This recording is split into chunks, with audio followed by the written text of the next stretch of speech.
So I'd like to begin just by doing some introductions. So I'm Paul Shuga from COPC. For those of you that don't know, COPC is a consulting firm. We've been around for about 20 years, and we focus on the customer experience and driving improvements in the customer experience. So I'll keep that short about COPC. I'd like to begin by having each of the panel members introduce yourselves, and then we'll jump into the report, give a little bit of background, and we're going to hit some highlights of the report and have some discussions about some of those highlights. So if the members would please introduce yourselves. Good morning, everyone. I'm Carolyne Matseshe-Crawford. I come from Orbitz Worldwide, which is an Expedia company, and I'm responsible for all of the business-to-business contact centers globally. Hi, good morning, everyone. Thanks for having me. My name is Ebrahim Hyder. I'm the Vice President of Consumer Support for Michael Kors. I joined the organization just over 2 years, and I'm responsible for all customer service, as well as pre- and post-sale support. Hi, everyone. This is Claudia Cristiani. I work for Microsoft, 20 years with Microsoft last week. And I'm responsible for our global footprint for all services. That includes enterprise services, our commercial support, and consumer globally, all products. Okay, so just a little bit of background about the report. Everyone should have a copy of the corporate report. It's a series, so it's called the Benchmark Series. And again, for those of you that don't know, the reason is we do 2 editions per year. There's a consumer perspective, and that was released in the fall. And the consumer perspective was, I think there was 120 questions on there, about 22 different modules. Again, I think on the website, CXMB, it's available there. We'll talk a little bit about the consumer perspective, because we like to compare what the consumers are thinking versus the corporate edition. Paul, is there a test on this after? There's a 4-part test. To get some of the prizes at the end of the conference, you need to actually get a 90 or above on the test. I don't know if there's any prizes. Hopefully there are, because I just said there were. So we'll figure something out between now and tomorrow. So that's the consumer edition. That's in the fall. The one we'll focus on today is the corporate edition. And those the data we got from 77 different respondents. So for those of you in the audience that responded to the corporate survey, thank you for that. I think it took about 25 minutes to do the response. So that was in the fall in November, and we've been working diligently, especially Jim, to put the data together.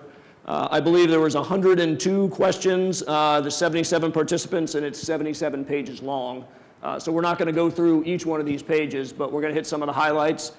In the panel, we reviewed this over the last couple weeks, and just our goal here is to hit some of these highlights and maybe some of the questions you're wondering from your company.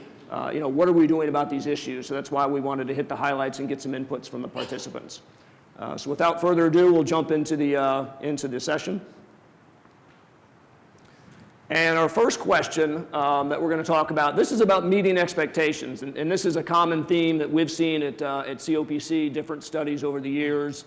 And what we did is we compared what we asked the question as it was answered by the corporations, by the companies, versus what consumers said.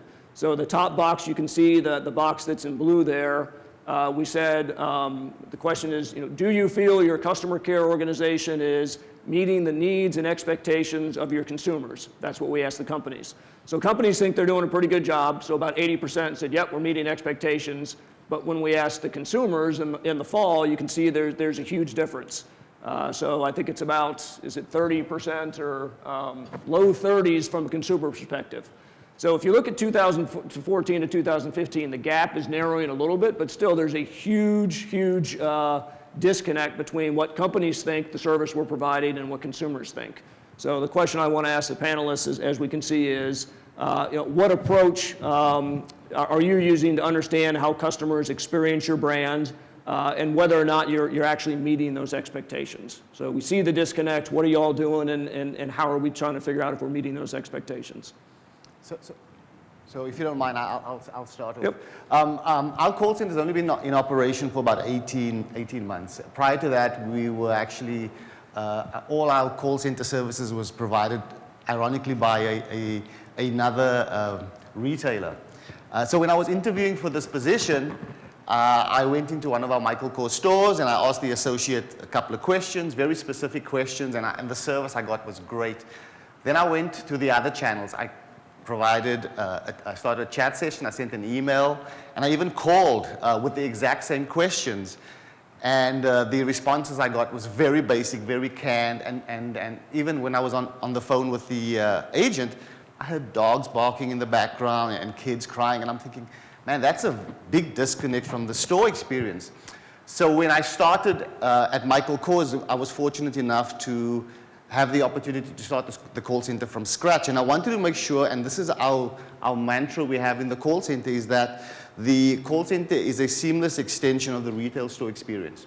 So what we did was, when we were building our call center from scratch, we got our retail contractors involved, our retail designers, the carpeting, the fixtures, the branding, we have runway shows. Everything was designed to replicate a store experience, because you have style consultants, we call our agents style consultants. We have them isolated in an environment where they don't interact with the customer. So how do we bring that experience into the call center?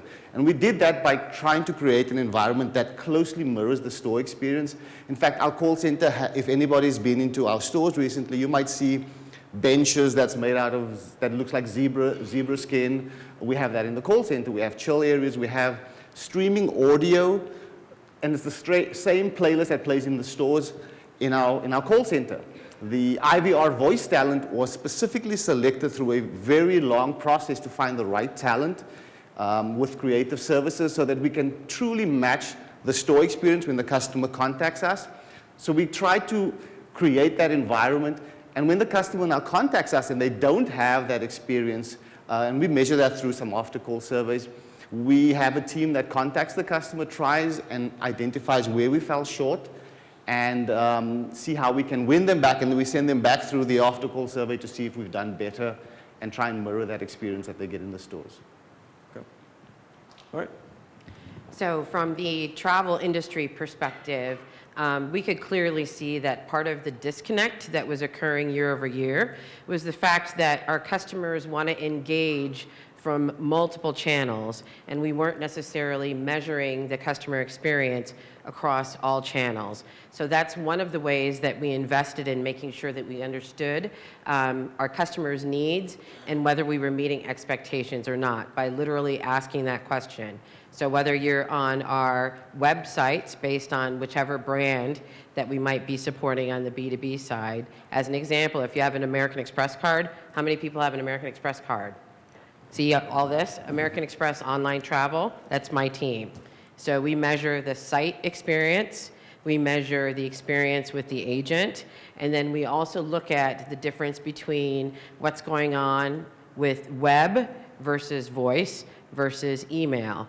And that's how we can tell whether or not we're meeting the customer's expectations. And our call center agents are incentivized by making sure that within those metrics, they're scoring at a high enough percentage, which is pretty high. You know, American Express, we expect greatness out of American Express agents. So that's the best way that we're trying to bring the disconnect closer. The challenge is that as customers start to want to engage in social and some of these other areas, how do you get the exact same measurements? And that's something that we're working on. And just to follow up, so, excuse me, when did you start looking at all the different areas, and how long did it take you to, I mean, that's not an overnight thing to say, okay, now we're going to look at all the channels, and because I know a lot of companies are doing the same thing. So is that something that took 6 months, a year, 2 years, or a little bit about, I imagine it was pretty difficult to do. So from a managing expectations, how long did it take you to make that transition?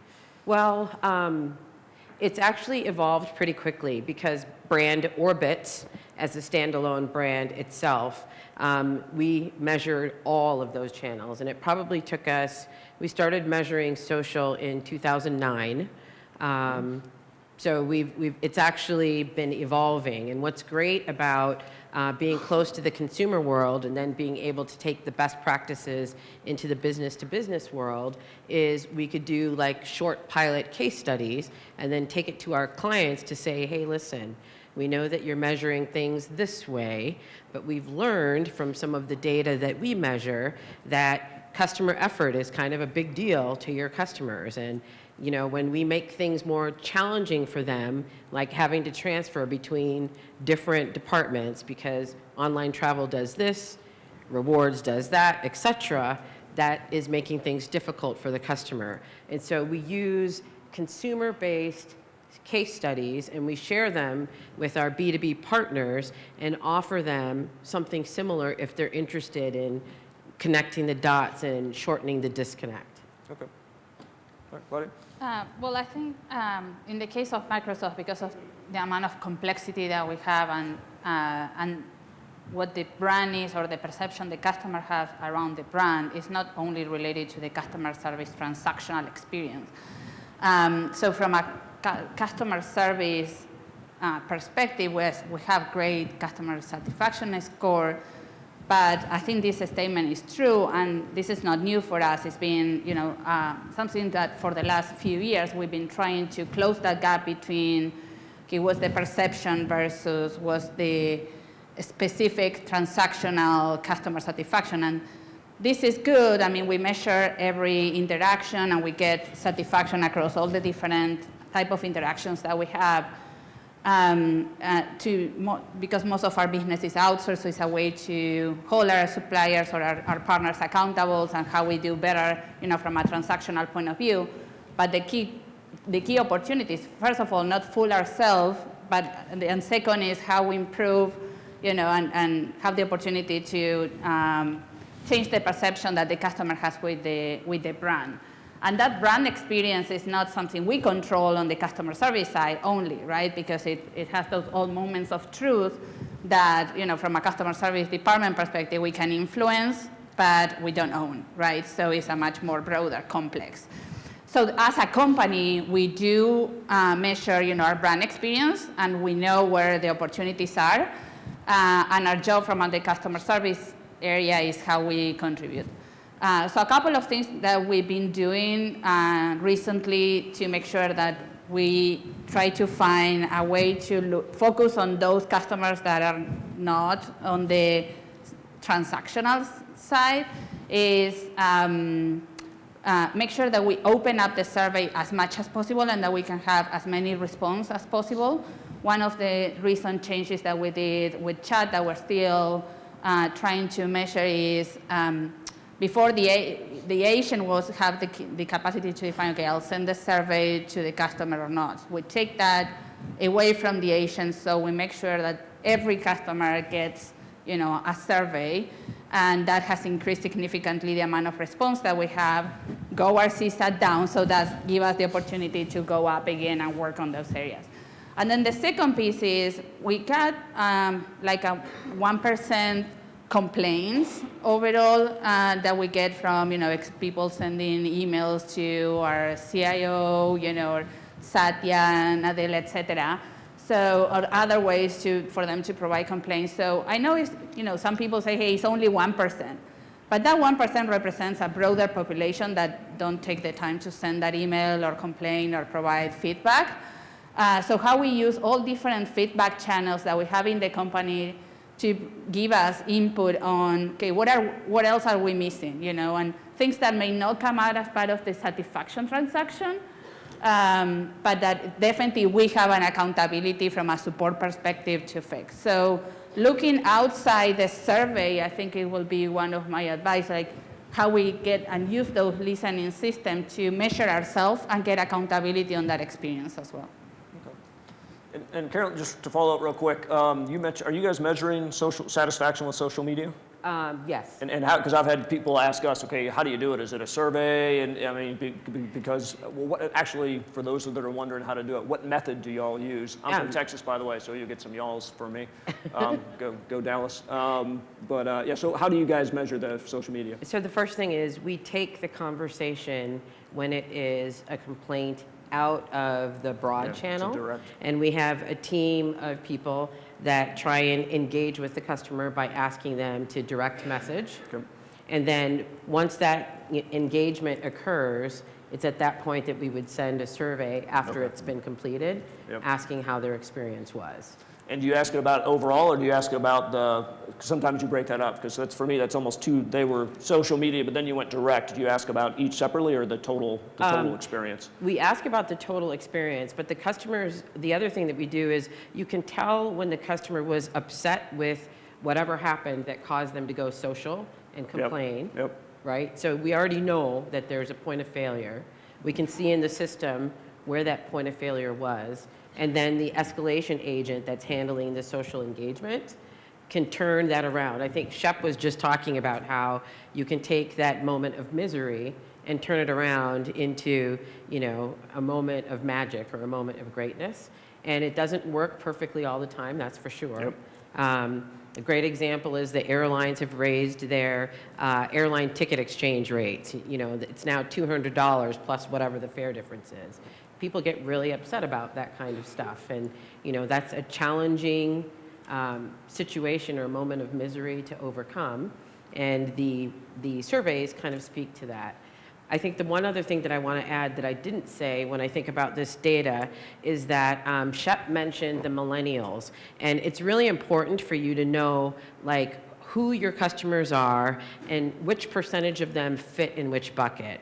So when I think about any online or e-commerce site, it's very true that as the millennials become more successful, the way that they are going to want to engage and the way that you need to be prepared to meet their expectations is truly going to be self-service, effortless activity. And that's another area where if you are a company that is still not thinking about the impact of the millennials on your bottom line EBITDA, that's going to be a challenge. And when I listen to Michael Kors is like a sexy, hip, and happening, you know, company. It's very much in tune with what's happening with the millennials. Some of the rest of us, we need to catch up. Okay. All right, so next question. It's similar, so just measuring customer experience. So what we asked companies was, what metrics do you use to measure customer experience? Because there's customer effort, there's NPS, so you can see the responses there. So the question for the panel is, you know, how is your organization managing customer experience, and how has that evolved over the years as far as what metrics you're using to measure and manage the business? Sure. Okay, go ahead. In our case, our trend is has been to reduce the number of questions that we have. And right now, our focus is to focus on only two main measurements. One is customer satisfaction with the transaction they have. And the second one is not either Net Promoter or customer effort. We measure customer effort more from, you know, the operational metrics and some other feedbacks. But the second main question is around product satisfaction. One of our challenge is in Microsoft is go back to, you know, the product expertise. So we've been shifting from being very very product focused as a company in the past. We've tried to move into being much more customer centric, but in moving into a customer centric approach, we lose some of the main product expertise. And we want to make sure now that our focus is that we do both great. So one of the things that we're starting to measure is product satisfaction. So how we as a customer service or support organization are influencing the perception and the experience that the customer is having with the product. And provide that feedback back to the product group, and engagement with the product group in an ongoing basis is critical. And I feel great about that because I feel like now as, you know, as a customer service organization, I can have much more accountability in, as, you know, in supporting the company in their broader goals, which is satisfaction with the product itself, not just with the customer service experience. Okay. So Michael Kors is part of the majority, the 85% that's measuring customer satisfaction. And we do that through an after-call survey where we ask the consumer to answer 5 questions and rate the style consultant from 1 to 5 on the interaction. And then we have a 6th question, which is focusing on first call resolution. So this question is very apropos because we are actually in the last few days of a 12-month journey where for the last 12 months we were focusing on what we call our wildly important goal. And our wildly important goal was to increase first call resolution, because increasing first call resolution obviously reduces all the unnecessary contacts back into the call center. And our goal was to move the dial from 82% to 88%. And we employed a concept called the 4 disciplines of execution. It's a great, if you don't know about it, you can chat to me after. It's a great concept. And we were able to move the dial significantly. I think we're probably hovering on around 87%. So we're making a concerted effort to drive and get to that 88%. But in terms of how this metric has evolved, we noticed something very interesting halfway through the year when we transitioned a lot of our non-productive, very complex contact type to a nearshore location. And we were concerned that we were going to see a drop in FCR and CSAT because our customers, we thought, might be very sensitive to any language or accent changes. Our customers very Northeast and West Coast based, they like fast-speaking New Yorkers. And when we noticed the first week of launching in a nearshore location, that the customer satisfaction for this particular call type went the complete opposite way. It was very high. It was like nearing 90s, and we couldn't figure out why. And what we eventually found out is that I guess the service culture in this country, we nearshore to the Dominican Republic, was very different. The style consultants spend a little more time trying to get to know the customers, came across as being a bit more empathetic, which showed up in the results. So we're still doing very traditional CSAT measurements, but we're seeing great results from nearshoring, which was the opposite of what we expected. So at Orbitz and then across the B2B brands, we have, we probably touch all of these areas depending on whether it's consumer versus B2B. B2B, the measurements are driven by the way the client wants to do the measurement. So if it's a bank, that bank might say, we only want to focus on Net Promoter Score. If it's on the consumer side, we're going to look at all of them. So we look at customer satisfaction, and within customer satisfaction, we ask a question that gives us our Net Promoter data. The other thing that we do is we look at customer effort, and one of the things that customer effort has taught us is that there's a new best practice, which we call next contact avoidance, that if you invest a little bit more time in teaching your agents how to educate the customer, whether it's on walking them through self-service while they're taking care of the problem, whether it is, they've bought an airline ticket and they want to know how to get their boarding passes in advance, pointing them to the FAQ while you explain to them how you go through that process.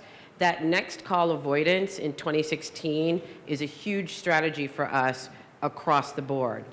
I think the other is also understanding your social audience and the level of influence they might have when you don't resolve their situation. So that's another area that fits in your 8% other bucket, where we had to start looking at, okay, there was a problem with this person who has come to us through the social channels, and they have more than 50 followers. So it just means that that person, if we don't take the time to resolve and turn that moment of misery into a moment of magic, they've got 50 plus people that they're going to talk to, they have a blog, etc., and that can be very damaging to your business. So it's also understanding the influence of how you would measure or what metrics you would use in that 8% other bucket to look at places like chat, to look at how you measure your FAQs. We ask a question on our FAQ page, did this answer what you were looking for? And customers give you really, really great insights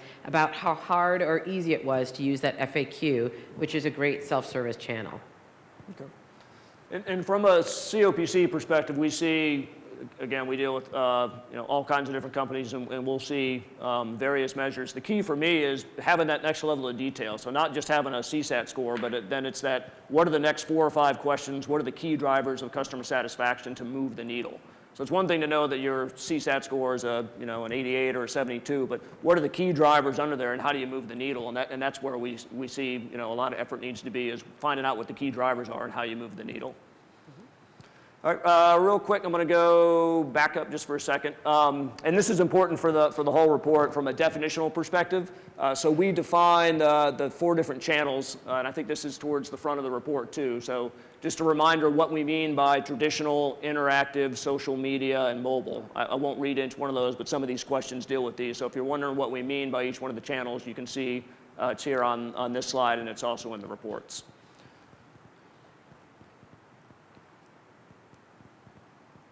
So given that, the next one we want to talk about channel traffic. So what are we seeing from channel traffic and are things shifting? And the question we asked the survey respondents, again, there were 77 companies that responded, is which channel do you feel your customers prefer to use to engage your brand? And you can see there was a shift year over year from the respondents. So the traditional went down from 81 to 64.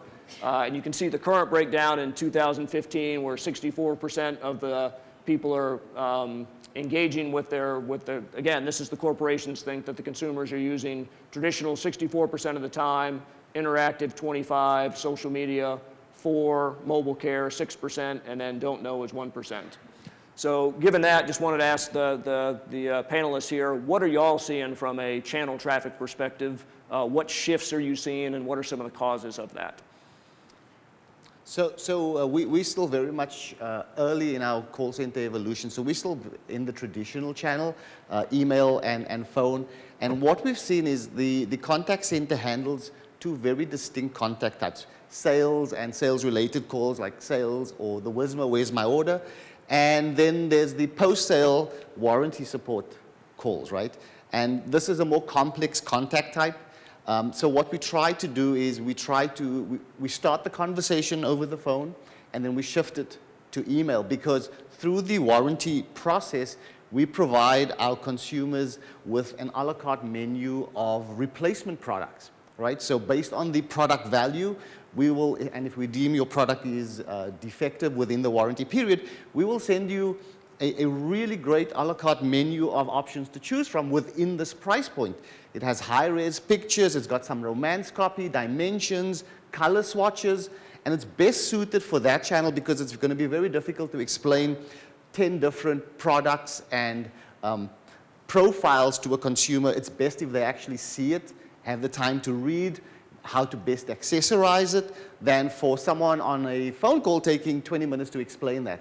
So we start the conversation through the phone channel and we shift it through the email channel. And once we're able to continue that communication through email, it's very easy for the customer then to say, hey, I've received your list of options, let me call them and place the order. So we toggle between, but most of it is through email. And that's good for us because email has a much higher occupancy rate. We can probably get into the 90s through the email channel. So we force that, but I think it also provides a greater experience for our consumer because they're able to understand and see how the product looks and see the dimensions. And that's what I was going to ask. So you're forcing them from the phone to email. That's from a customer experience perspective. Mm-hmm. Are they receptive to that? They're fine with it? Yes. I mean, obviously, you haven't had a lot yes, of drivers. And I mean, some customers they know how to play the system, right? So if we send them, and our options refresh every week because these products are moving pretty fast. So customers will send them the list of replacement options through email, and then I don't really like what I see. Then they'll call us back in 2 weeks later, knowing we'll have some other options to send them. So you do have these customers that know how to work the system. But we've not had any complaints. I mean, when it works really well, and we can get this turned around within less than a week. We do depend on the consumers sending us the product for inspection first. Once we receive it and we send them the options, within a week they can get the new product. Okay. In our case, it's very different. Actually, from a traffic perspective, I would say currently we are 50% phone, 50% chat. We have some social media and communities volume as well. But I would say our major interaction ways are through phone and chat. We shut down email like GoDaddy. We learned yesterday, I think the same on our case.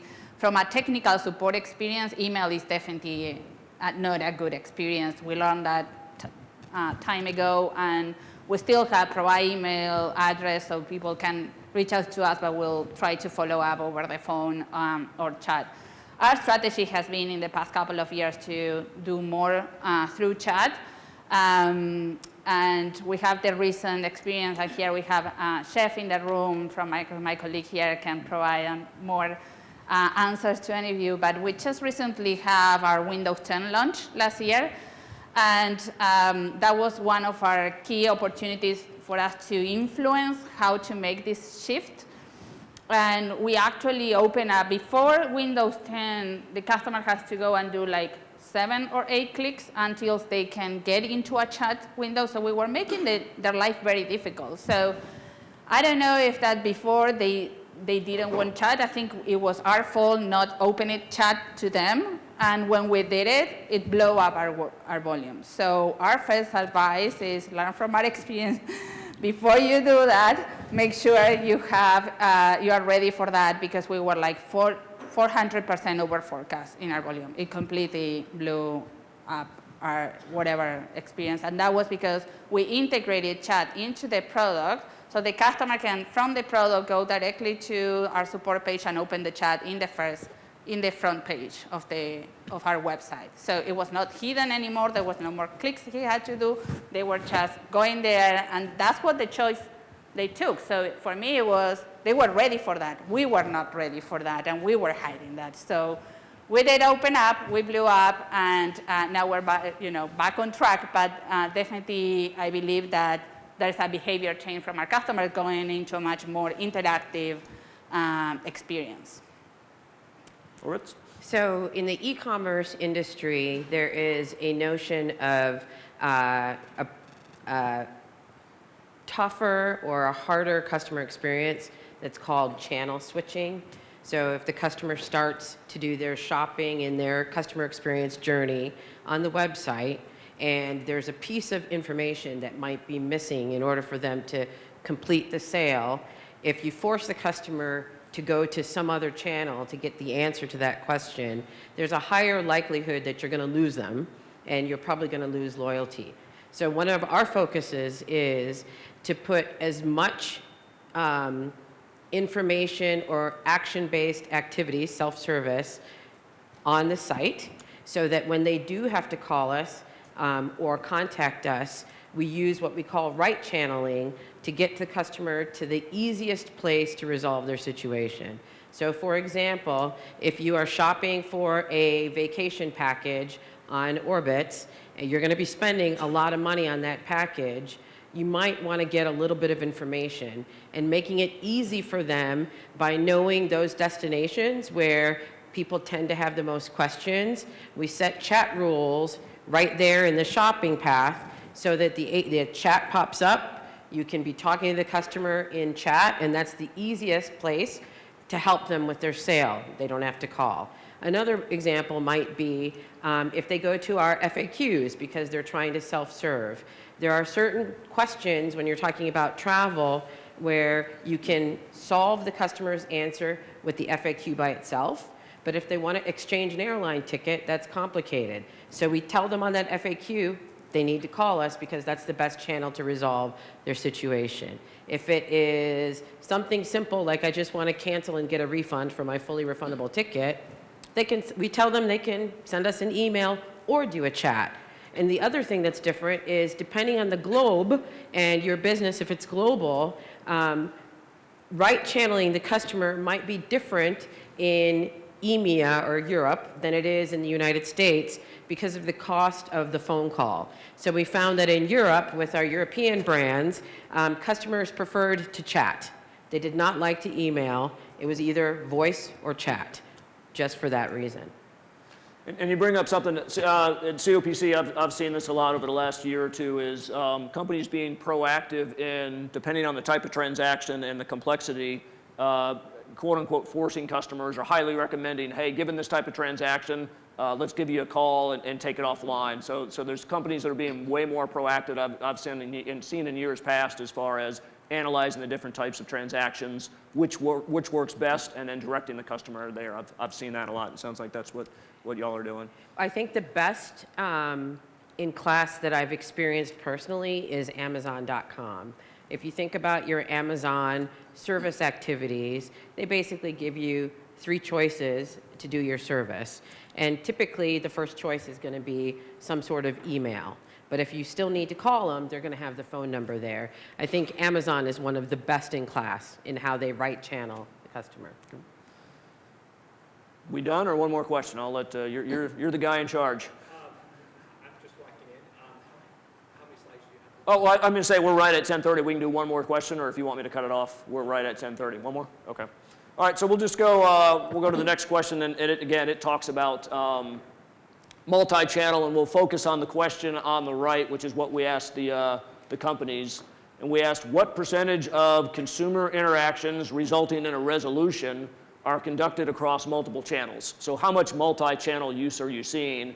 This is the first year that we've asked this question, so Jim and I are really looking forward to year over year. We anticipate this multi-channel number increasing, and again, from a customer perspective, it's about a seamless transition between channels, and you don't want to see any hiccups. So we see the 28% there. We expect that to grow. So the question for the panel is, and I'll just hop down to the question, how do your companies ensure that the multi-channel experience meets the ever-increasing needs? So you mentioned that more people are doing multi-channel, and there's a lot of expectations. They want it to be seamless. So given that we expect an increase, and we've seen it so far in multi-channel, what are we doing to prepare for that to make sure it's a good customer experience? This is a tough question. So in our world, right, we talk about multi-channel, omni-channel in the contact center perspective, but at Michael Kors, we use omni-channel slightly differently, because omni-channel for us would be, order online, pick up in store, or store order fulfillment, or order online, return to store, or which is broader than just the contact center. So what we're seeing is I guess a merging of that and the contact center, where a consumer will go into a store, and if we do not have the product, the store associate will say, hey, let me check my mobile device and order it for you, and it could ship from our e-com distribution center or from another store. So we have that store order fulfillment option, but what's happening now is we're seeing more and more store associates and consumers calling us from the store. So previously, our focus used to be supporting the web channel and any post-sales activity, but now we're getting real-time retail contacts from customers that may have had issues at the retail store and haven't been resolved in their retail store. That is now extending into the call center, because we do provide our stores with a store hotline that gives them priority routing to our style consultants. So we're seeing a lot of that omni-channel from a retail perspective that transpires in the store, extending into the call center, where we now have to be not only ready to help a consumer who's surfing our website, but someone who's in a store that has a particular product or policy or warranty-related question. Okay. So for us, I guess the biggest thing that we do that I think helps us be better prepared for increased expectations is the call center, or the contact center, is a great place to collect big data and feed it back to the people that are working on the websites, that are going after the product, et cetera. So typically, by the time the customer gets to the contact center and they've had to call us to complete a purchase, or they've had to call us because something is wrong, many times they're giving us feedback to say, when I was trying to do this on the site, it was too hard, or how come I can't find this particular hotel or this particular airlines, or when I went in to put in my credit card, there was a hang up on what we call the interstitial page. It kept waiting too long, and I got impatient and I had to call you guys. For us, one of the biggest things that we do is we share that data with the appropriate department who has the responsibility to make that change for the customer to improve the experience. Okay.